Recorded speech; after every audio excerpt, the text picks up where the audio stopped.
les seules choses qui sont réellement belles dans la vie, c'est toujours des succès collectifs. À vrai dire, les gens qui pensent qu'ils réussissent tout seuls, généralement, ils se mentent à eux-mêmes. Mon déclic, je pense que c'était le fait que Jean-Marie Le Pen est arrivé au second tour des présidentielles quand j'étais ado. Et c'est le moment où je me suis dit que la société allait pas bien, il fallait faire quelque chose. C'est un livre qui s'appelle Effondrement. C'est un livre en fait d'histoire qui regarde comment est-ce que différentes sociétés ont affronté des changements de leur environnement.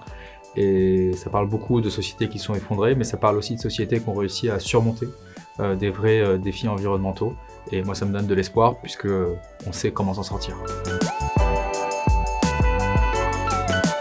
C'est mon dernier projet en tant que chercheur. On a regardé en fait tous les investissements qu'il y avait en Europe dans 22 secteurs clés de la transition énergétique et climatique européenne pour avoir une analyse hyper granulaire de là où il y avait le plus besoin de soutien à l'investissement. Et c'était un travail qui a mis plus d'1 an à être fait, mais c'est un travail qui est unique en Europe pour nous permettre véritablement d'utiliser les investissements comme un outil de pilotage de la politique énergétique et climatique européenne. Insuffisant. L'Union européenne fait plein de choses pour la protection de l'environnement, mais c'est clairement pas assez. Et là, ce qui m'inquiète, c'est que depuis que je suis devenu député européen en juin dernier, l'Union européenne elle a plutôt tendance en fait à reculer sur ce qui a été fait, alors qu'il faudrait pour le coup accélérer et avancer très très vite. Il y a beaucoup de gens qui pensent que la transition énergétique c'est surtout un truc pour les bobos qui vivent dans les villes, et c'est absolument faux. Ce dont on a besoin pour réussir la transition énergétique, c'est plein de trucs, mais notamment 2 choses. Être capable de rénover les bâtiments et de produire de l'énergie localement. Rénover les bâtiments, c'est possible en ville comme en campagne, mais c'est vachement plus facile quand on est propriétaire du bâtiment. Et en campagne, on est beaucoup plus souvent propriétaire qu'en ville. Et pour produire de l'énergie chez soi, il faut de l'espace. Il faut des toits sur lesquels mettre des panneaux solaires, il faut des endroits où on peut mettre des éoliennes, et on a beaucoup plus d'espace dans nos campagnes que dans les grands centres urbains. L'industrie verte, c'est en fait un choix de société. On peut choisir de soutenir une industrie polluante qui, à terme, va empêcher les êtres humains de vivre sur Terre. On peut aussi choisir de verdir l'industrie. C'est quelque chose qui n'est pas donné, c'est un choix de société qu'il faut qu'on fasse. La question du nucléaire, c'est une question qui est hyper importante et très politique pour nous, Français. Et pour moi, ce qui est important, c'est que d'abord, ce débat-là, on l'ait, et surtout qu'on prenne un choix collectif. Pour l'instant, on a laissé ça à quelques Parisiens. Je pense qu'il faut qu'on ait un débat sérieux et qu'on fasse un choix collectif de la part du nucléaire qu'on veut dans la société française. Les deux. Il faut consommer moins et mieux, et il faut être aussi capable de mieux produire. Par exemple, si on réussit à avoir des services publics locaux, ça veut dire que des gens qui ont des voitures peuvent l'utiliser moins. Peut aller, par exemple, accompagner son enfant à l'école à pied, mais pour ça, faut-il encore que l'école soit près du lieu où on vit, et ça, c'est un choix politique. Et il faut aussi produire mieux, et typiquement pour les gens en Normandie rurale qui vont continuer à avoir besoin d'une voiture, au lieu d'avoir une grosse voiture à pétrole, avoir une petite voiture électrique, c'est beaucoup mieux. Encore faut-il pousser les constructeurs automobiles à proposer beaucoup de modèles de petites voitures électriques adaptées aux besoins des ruralités. Succès collectif. Les seules choses qui sont réellement belles dans la vie, c'est toujours des succès collectifs. À vrai dire, les gens qui pensent qu'ils réussissent tout seuls, généralement, ils se mentent à eux-mêmes. On a beaucoup d'argent européen qui est investi, notamment dans les énergies renouvelables. Et du coup, tous les emplois en Normandie qu'on a grâce aux éoliennes, c'est en fait le fruit de cette politique de transition énergétique. Et du coup, les gens qui bossent sur le port de Cherbourg pour fabriquer les pales d'éoliennes qui vont être installées à Courseulles-sur-Mer, c'est des acteurs qui concrètement ont un emploi parce qu'il y a cette politique européenne de transition énergétique. Bon élève et peut mieux faire. Faut pas se mentir, sur les questions écologiques, il n'y a personne qui est parfait. Donc même quand on est bon élève sur certains sujets, on l'est moins sur d'autres. Et du coup, il faut chercher à faire mieux demain qu'on ne fait aujourd'hui. Il n'y a pas un pays européen qui fait tout bien. Si on veut un pays qui fait très bien les choses sur le bus électrique, c'est la Pologne. Sur la capacité de notre réseau électrique à résister à une attaque russe, c'est la Finlande.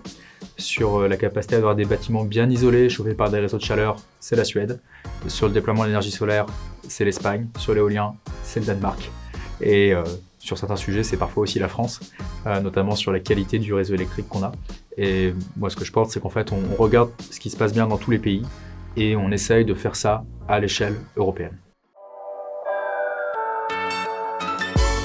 Je pense que là, je choisirais le président ukrainien, Volodymyr Zelensky, pour lui dire pas simplement tout le courage qu'il a, mais tout le courage qu'il nous donne à nous, démocrates de combat, les gens qui savons qu'on vit dans une période où l'histoire est écrite et où rien n'est acquis. Et il a, au-delà de sauver l'Ukraine, il a réveillé beaucoup de gens en Europe qui ont compris que si on veut que la France reste un pays libre, il faut agir à l'échelle d'une association, d'un parti politique ou autre chose. Et du coup, je voudrais surtout lui dire merci pour ce qu'il a fait pour l'Ukraine, mais plus généralement pour la liberté dans le monde. Et juste si vous voulez regarder ça aussi sur Zelensky, je voudrais aussi lui parler de Shakespeare, parce que Zelensky c'est un acteur, et du coup je serais très curieux de savoir à quel point il pense à des pièces de théâtre quand il est en train de vivre un moment qui est tragique. La beauté. La beauté, ça m'émerveille de voir, ça peut être l'architecture du Parlement européen à Strasbourg, que je trouve très belle parce qu'elle me rappelle que je suis là pour servir la démocratie européenne et le peuple européen. La beauté aussi, tout simplement, d'un champ d'oiseaux dans une ferme. Quand la ferme, c'est l'agriculture biologique, on le sait tout de suite. Et on le sait par l'ouïe, tout simplement parce qu'on entend des oiseaux. Ce qu'on entend très très peu. Dans d'autres endroits où il y a une manière de produire qui est juste désastreuse pour l'environnement. Et puis l'art aussi. Parce que c'est ça qui permet de savoir comment est-ce qu'on est au monde. La fin de l'année 2024, elle a été vachement compliquée pour moi. J'avais pas le moral. Et j'ai demandé à un de mes anciens chefs à l'armée qu'est-ce que lui il faisait quand il avait pas le moral et qu'il avait besoin d'être boosté. Et il a dit je quitte mon bureau et je passe 24 heures avec mes hommes. Et ça, c'est le meilleur conseil que j'ai jamais reçu. Allez sur le terrain. Moi, j'ai un rêve très simple, c'est qu'on ait tellement bien rénové tous les bâtiments de France qu'il n'y aura plus un enfant qui aura froid. Il n'y aura plus un enfant qui demandera à sa mère pourquoi est-ce qu'il fait froid dans sa chambre l'hiver. Il n'y aura plus un seul enfant qui devra mettre un manteau dans la classe de l'école parce que la mairie a décidé de ne pas rénover l'école. C'est un rêve hyper simple et qui me semble tellement facile à atteindre que j'aimerais qu'on puisse faire de ce rêve-là une réalité dans les 5 à 10 ans à venir. En restant humain. On peut choisir de construire aujourd'hui une société qui nous permettra d'être heureux en 2050, mais aussi d'être heureux dans l'action. Les gens qui sont anxieux, et il y en a beaucoup qui sont éco-anxieux, c'est les gens qui sont pas dans l'action. Et moi du coup c'est un message, moi j'étais éco-anxieux avant, et je le suis plus. Et je le suis plus pas parce que la situation s'est améliorée, elle a continué à se dégrader, mais parce que j'agis, et à défaut de pouvoir changer le monde, j'ai l'impression de pouvoir changer un petit bout du monde. Et si on est nombreux à changer un petit bout du monde, on sera heureux.